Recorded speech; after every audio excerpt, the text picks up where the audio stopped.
Good morning, বনি ব্লগসের একটা নতুন এপিসোডে আপনাদের সকলকে স্বাগত জানাই। আজ জগন্নাথ দেবের পুণ্যযাত্রা, সেই উপলক্ষে আমি একটু সকাল সকাল বাজারের জন্য বেরিয়ে গেছিলাম। এই হচ্ছে আমাদের পাড়ার জগন্নাথ মন্দির।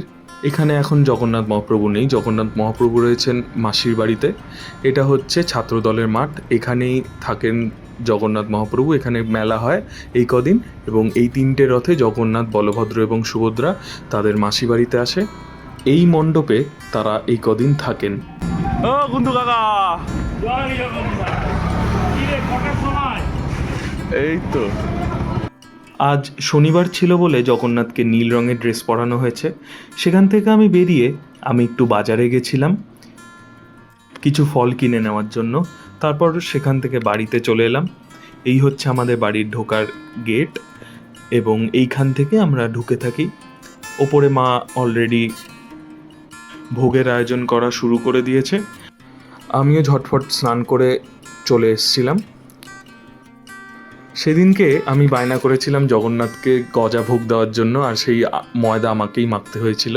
তারপর আমি ওপর থেকে মন্দিরে চলে আসি মা মনসার কাপড় বদলানোর জন্য। মা মনসাকে রেডি করানো হয়ে গেছে, কি সুন্দর লাগছে মা মনসাকে।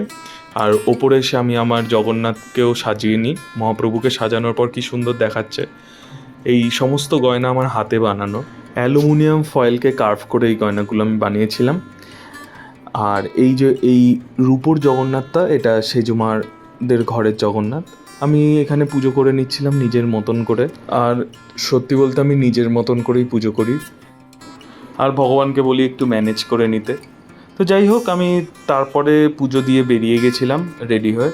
সেদিনকে জগন্নাথ দেবের পুণ্যযাত্রা, যেহেতু এখানে আমরা ফিরছিলাম জগন্নাথ দেবকে নিয়ে নিজের বাড়িতে। মাসির বাড়ি থেকে জগন্নাথ সেদিন নিজের বাড়িতে ফিরছিলেন।